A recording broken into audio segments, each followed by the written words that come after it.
Good morning, everyone. I hope you guys are all having a blessed week. Mine's going really good. We have a little bit of noise pollution out here. I hear a train coming right now, so we'll just have to deal with it. So listen, you know, when I was in the military, and almost every other job I've ever had, I always got an annual performance report. And you guys probably get those too at your job.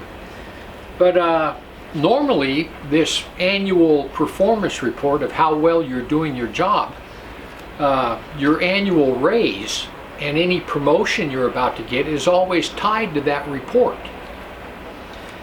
I know a lot of people who, when their annual report came around, their annual performance report, they got a bad one.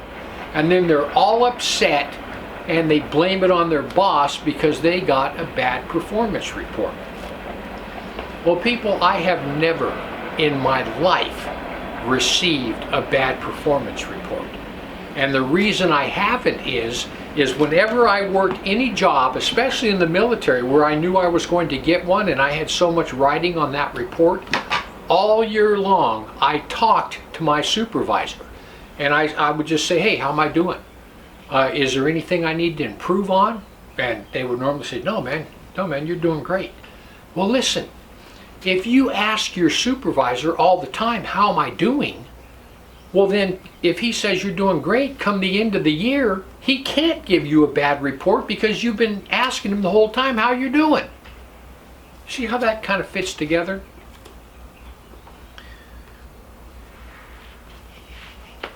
So have you ever asked God, Lord, how am I doing? Lord, how am I doing? What do I need to work on?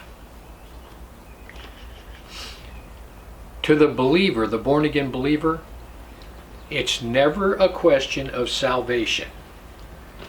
What it's a question of, Lord, how can I improve my life? Like when you ask God how you're doing, it has nothing to do with salvation if you're born again. What it has to do is Lord, how can I improve my life?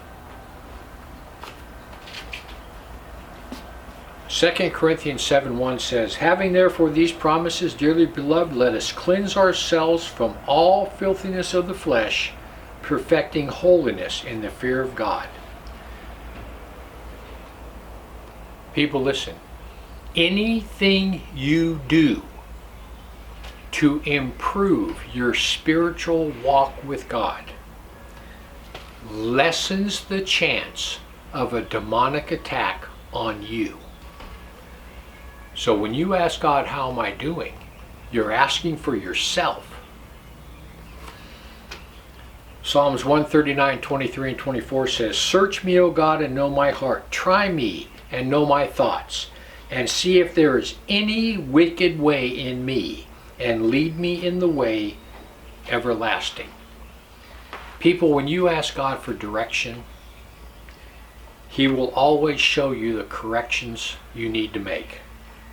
And God will always set you back on the correct path.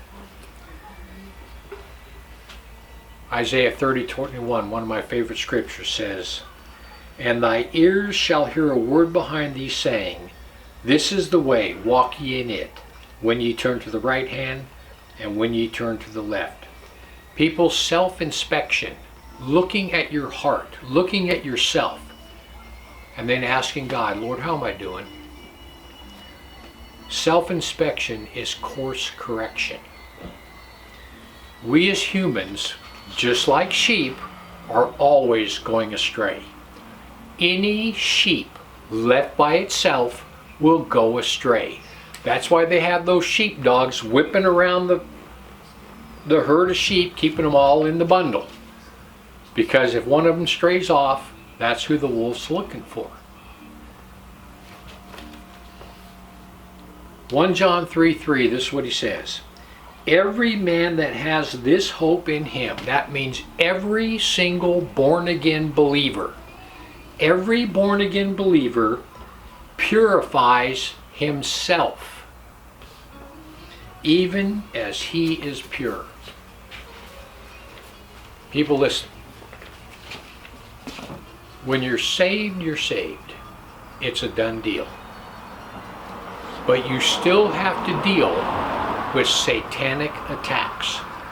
And one of the reasons, the biggest reasons that I do a self-inspection, I'm constantly looking at my life and I'm constantly asking God, Lord, what do I need to improve on? What am I doing wrong?